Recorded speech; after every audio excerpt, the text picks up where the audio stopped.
Bismillahirrahmanirrahim. Assalamualaikum warahmatullahi wabarakatuh. Alhamdulillahirrabbilalamin. Puji syukur kita sampaikan kepada Allah Subhanahu wa ta'ala, yang mana pada kesempatan kali ini kita bersyukur masih dapat berjumpa kembali di channel Jalan Surga ini, tentunya dengan masih diberikan kesehatan baik secara lahir maupun batin, dan semua kenikmatan serta karunia-Nya tak kurang dari suatu apapun. Amin, amin ya robbal alamin. Tak lupa juga seperti biasanya, sebelum kursi dilanjutkan, untuk lebih dahulu marilah sama-sama kita menyampaikan shalawat dan salam tentunya hanya kepada beliau, junjungan kita baginda Rasulullah Nabi Muhammad SAW, yang mana sama-sama kita ketahui berkat beliaulah kita semuanya, khususnya umat muslim dimanapun saja berada, telah dikeluarkan dari alam kegelapan dan telah menuju alam nur atau cahaya seperti apa yang kita rasakan saat ini. Amin, amin ya robbal alamin. Allahumma sholli ala sayyidina Muhammad wa ala ali sayyidina Muhammad. Allahumma sholli wa sallim wa barik alaihi. Al-Fatihah. Baiklah kaum muslimin rahimatullah, sahabat Jalan Surga yang dirahmati oleh Allah. Pada kesempatan kali ini kita akan berbagi satu buah ilmu pengetahuan, di mana pada kesempatan kali ini kita akan membahas mengenai pertanda dari alam semesta, yaitu mengenai pertanda jangkrik dan kaki seribu, yang mana jangkrik dan kaki seribu ini masuk ke dalam rumah kita tentunya. Nah, ini menurut pandangan daripada beberapa tokoh spiritual, khususnya spiritual Jawa. Nah, kalau kita berbicara mengenai pertanda dari alam semesta, maka ada banyak sekali media atau membawa pesan yang bisa dipakai untuk menyampaikan suatu berita kepada kita. Nah, namun begitu sangat disayangkan tidak semua orang mengerti dan memahami, ya, tidak mengerti dan memahami hal itu, sehingga pesan dari semesta itu tadi sendiri hanya akan terlewat begitu saja, terabaikan. Jadi semuanya sia-sia. Kita hanya melihat saja tapi tidak kita maknai. Nah, yang mana jika alam semesta ini ingin memberikan pesannya, maka salah satu pembawa pesan yang sering dipakai adalah melalui media hewan yang ada di sekitar kita nih.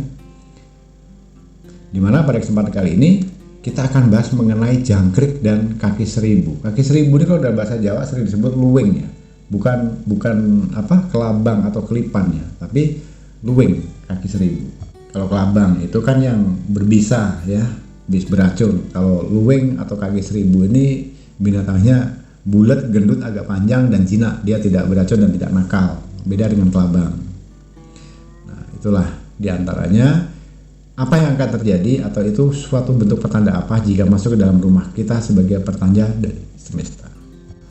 Baiklah, kaum muslimin rahmatullah, sahabat surga dirahmati Allah. Akan ada lebih bagusnya sebelum kita lanjutkan, untuk terlebih dahulu khususnya untuk saudaraku semuanya yang baru bergabung di Jalan-Jalan Surga ini, untuk menekan tombol subscribe terlebih dahulu, like dan share video ini sebanyak-banyaknya ke sosial media manapun, supaya bisa bermanfaat untuk saudaraku yang lainnya yang mungkin saat ini belum ada kesempatan untuk menikmati video ini ya.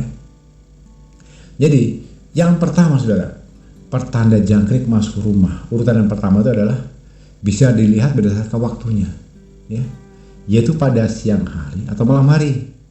Nah, kalau saudaraku menemukan seekor jangkrik yang masuk ke dalam rumah di waktu pagi hari, itu bisa bermakna saudaraku akan memperoleh berbagai kemudahan dalam pekerjaan atau mencari nafkah. Itu kan di pagi hari ya. Nah, kalau jangkrik ini masuk ke dalam rumah kita pada saat siang hingga menjelang sore hari, itu berbeda lagi maknanya saudaraku. Itu akan datangnya suatu pertolongan dari pihak lain untuk menyelesaikan masalah yang menjerat saudaraku saat ini. Nah, yang harus diwaspadai adalah jangkrik itu yang masuk pada waktu malam hari. Nah, ini menurut para pandangan dari para tokoh spiritual Itu maknanya sudah saudaraku harus lebih waspada dalam menjalani kehidupan. Karena tidak semua yang terlihat baik itu benar baik adanya. Bisa jadi itu bertolak belakang. Yang kita lihat baik, tapi sebenarnya tidak baik. Nah, itu harus waspada. Artinya itu adalah seperti tipuan. Nah, seperti kesannya kita lihat baik, sebenarnya itu tidak baik-baik saja. Kemudian untuk yang kedua, kalau jangkrik itu masuk rumah, ya, itu biasanya akan memberikan suatu pertanda peningkatan dalam keberuntungan dan juga rezeki. Kehadiran seekor jangkrik di dalam rumah oleh orang tua, para tokoh spiritual orang kuno pada umumnya pada zaman dahulu itu sering dikaitkan dengan adanya peningkatan dalam hal kesekian. Hal itu juga semakin dikuatkan jika jangkrik yang masuk ke dalam rumah saudaraku itu berada di bagian dapur. Nah, ingat ya, bagian dapur ya. Itu pertanda jangkrik masuk urutan yang termasuk bagus. Kalau dia masuk ke dapur, itu akan adanya suatu pertolongan kemudahan dalam rezeki di rumah tangga saudaraku itu sendiri. Kemudian, kalau jangkrik ini masuk ke dalam rumah kita di malam hari, itu sebenarnya ada maknanya. Dia akan menakuti dan mengusir makhluk halus. Kalau jangkrik itu kita pelihara di dalam rumah, itu kebiasaan orang kuno seperti itu, dipelihara di dalam rumah jangkriknya. Kenapa? Ya karena dengan suaranya yang nyaring. Nah, maka dari itu kalau saudara-saudaraku mendengar ada suara jangkrik di area manapun di dalam rumah, maka bisa jadi saudaraku, jangkrik itu sedang menghalau energi negatif yang bisa menyebabkan kesialan dan petaka untuk keluarga saudaraku itu sendiri. Bisa jadi seperti itu. Kemudian, kalau jangkrik masuk rumah, yang berikutnya, itu akan datangnya kemakmuran dan umur panjang bagi para penghuni rumah. Dan kalau dalam rumah saudaraku itu terdapat jangkrik yang banyak, yang berwarna keputihan. Ini ukurannya kecil ya, tidak seperti jangkrik yang umum yang hitam atau yang merah dan sebagainya. Jangkrik ini kalau kata dalam bahasa Jawa, karena jangkriknya kecil biasanya sebesar biji jagung gitu ya, itu disebut dengan namanya jangkrik upo. Warnanya putih. Nah, biarkan aja, nggak usah diusir kalau hewan itu masuk ke dalam rumah kita. Kenapa? Jangkrik muda seperti ini pada zaman dulu dipercaya merupakan simbol dan berkelimpahan pangan yang akan diperoleh. Bahkan jika ada jangkrik upo atau jangkrik kecil tadi yang tinggal di dalam rumah saudaraku, menurut ilmu Feng Shui juga, hal itu menandakan bahwa si isi rumah itu akan dinaungi oleh kesehatan yang baik dan juga umur yang panjang, rezeki yang berlimpah. Nah, itu ya mengenai jangkrik kecil yang putih tadi. Kemudian pertanda jangkrik masuk rumah, urutan yang berikutnya itu akan datangnya orang yang membawa kabar baik. Nah, artinya jika ada seekor jangkrik yang masuk ke area ruang tamu, maka selain menjadi tanda akan adanya orang yang membawa kabar bagus, juga memiliki makna lain yang juga tidak kalah baik, yaitu bahwa dalam waktu dekat akan datang nasib baik kepada saudaraku, dan nasib baik itu juga akan bisa menular kepada orang-orang di sekitar. Artinya bersifat umum, bahkan tetangga pun bisa terkena dampaknya. Kemudian dengan hadirnya jangkrik ke dalam rumah kita, itu akan datang, bisa menjadi suatu petanda akan datangnya kebahagiaan dan keharmonisan dalam keluarga. Pertanda yang demikian itu berasal dari adanya jangkrik yang masuk dalam kamar tidur, ya. Ingat, di kamar tidur.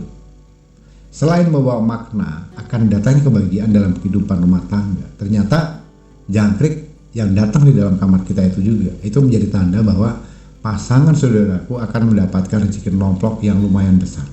Itu kalau datangnya di kamar. Artinya akan ada rezeki yang besar tidak terduga yang selama ini tidak terpikirkan oleh saudaraku itu sendiri.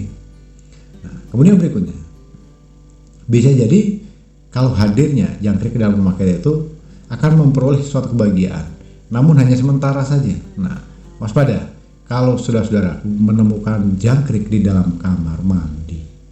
Nah, Berbeda ya. Kalau tadi di kamar tidur, ini di kamar mandi. Kenapa? Menurut dari pemahaman para tokoh-tokoh spiritual orang-orang kita terdahulu, sesepuh kita, para leluhur, itu bisa mengandung makna peringatan. Yaitu bisa jadi kebahagiaan yang sedang dinikmati saat itu ternyata diperoleh dari penderitaan orang lain. Artinya uang haram. Dan hal itu hanya akan membawa kesenangan sesaat saja dengan konsekuensi yang panjang.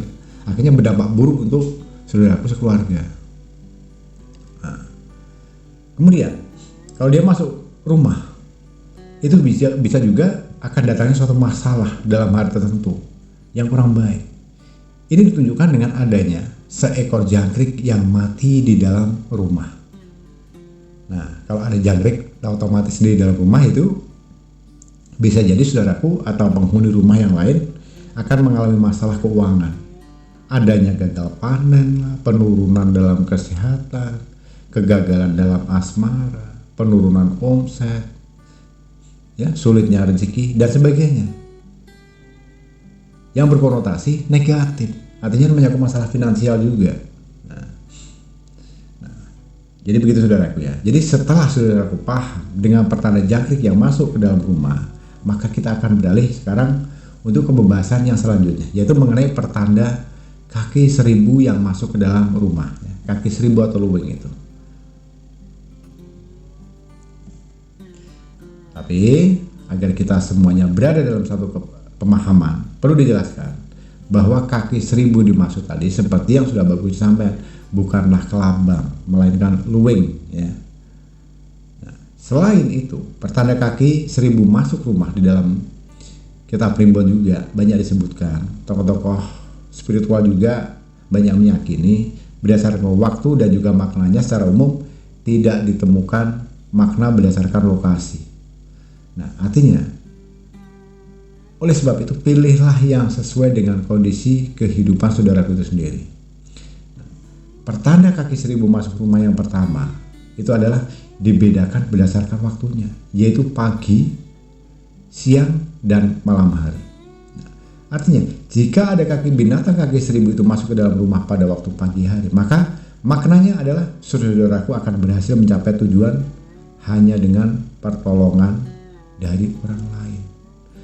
Maka dari itu, kalau saudaraku saat ini sedang berjuang dan mengalami pertanda ini, maka jangan pernah abaikan bantuan orang lain. Perbanyak silaturahmi. Meskipun merasa tidak membutuhkannya. Artinya kita tidak akan bisa berdiri sendiri tanpa bantuan orang lain. Jadi jangan sungkan, ya. Nah, kemudian jika kaki 1000 dimasuk ke dalam rumah kita pada waktu siang hingga sore hari, itu berbeda lagi maknanya, saudaraku. Itu adalah dalam menjalani hidup ini, saudaraku harus tetap semangat dan tidak boleh berputus asa. Karena ketika satu jalan tertutup, ada 1000 jalan lain yang akan terbuka. Nah, ini. Kemudian untuk kaki 1000 juga kalau dia masuk ke di malam hari berbeda juga pula tentunya maknanya. Kenapa? Kalau di malam hari dia masuk ke dalam rumah itu dianggap sebagai jelmaan dari jin, ya, jin yang negatif, yang sering dipakai sebagai media membawa ilmu hitam. Sehingga kalau saudaraku sering menemukan hewan di malam hari, maka jangan heran jika kemudian muncul banyak keanehan di dalam rumah. Mulai dari sering bermimpi buruk, hawa yang panas, sakit mendadak, dan masih banyak lagi yang sebagainya. Nah, itu artinya bisa jadi karena itu. Kemudian pertanda kaki 1000 masuk rumah. Yang kedua adalah saudaraku akan mengalami pemulihan yang negatif. Itu lebih cepat. Jika saat ini saudaraku sedang terluka, baik itu luka secara fisik maupun emosional, artinya lahir maupun batin, maka dengan masuknya kaki 1000 di dalam rumah itu merupakan pertanda yang sangat baik, yaitu saudaraku akan mengalami proses pemulihan yang lebih cepat. Nah, yang berikutnya, saudaraku harus mempertahankan dan mensyukuri segala sesuatu yang sudah dimiliki. Jika melihat kaki 1000 yang menggelungkan tubuhnya, biasanya dia menggelungkan tubuhnya itu muter, ya, jadi bulat. Nah, di dalam rumah itu dimanapun, di dalam rumah kita, maka itu adalah pesan dari alam semesta agar saudara-saudaraku memegang erat dan mensyukuri segala sesuatu yang sudah dimiliki. Misalnya pasangan hidup, suami atau istri, ya, yang setia, keluarga yang harmonis, pekerjaan yang mapan, rezeki yang lancar, dan lain sebagainya. Nah, kemudian yang terakhir, pertanda kaki seribu masuk rumah. Urutan yang terakhir, saudara-saudaraku harus bisa melepaskan segala beban di masa lampau. Ya. Menemukan seekor kaki seribu yang mati di dalam rumah itu bukanlah suatu kebetulan. Itu adalah merupakan pesan semesta agar saudaraku ikhlas dan legowo. Untuk apa? Untuk melepaskan apa yang menjadi beban di masa lalu. Jika hal ini terkait dengan kesalahan, maka saudaraku harus bisa memaafkan dan dimaafkan, atau juga berani minta maaf kepada siapapun. Ya, harus lapang dada. Baiklah, saudaraku, kaum muslimin rahmatullah dimanapun kita berada, itulah sedikit ilmu pengetahuan yang bisa bagus dibagikan. Namun begitu jangan pula ini jadikan acuan yang menjamin semuanya benar. Tentunya semuanya terjadi, semuanya atas hanya kehendak dari Allah Subhanahu wa taala. Hanya Allah yang tahu. Ya, artinya tidak harus dipercaya 100%. Kalau memang ini dianggap benar, kita bersyukur. Kalaupun tidak juga harus dipaksakan. Benar atau tidak hanya Allah yang tahu, dan tetaplah selalu berserah diri, ikhlas dan yakin, percaya hanya kepada Allah Subhanahu wa taala. Kurang lebihnya mohon dimaafkan jika ada salah dalam penyampaian kata-kata atau ucapan. Seperti yang sudah Abah Kusli selalu sampaikan, pada dasarnya kita sebagai manusia tentunya tidak akan pernah khilaf dari namanya khilaf dan salah. Karena kebenaran itu hakikatnya hanyalah milik Allah Subhanahu wa taala semata. Dan tak lupa Abah Kusli ucapkan terima kasih yang besar-besarnya telah menyempatkan waktu menyimak video dan audio ini hingga selesai. Di akhir kata, bagus diakhiri dengan wabillahi taufiq walhidayah. Wassalamualaikum warahmatullahi wabarakatuh.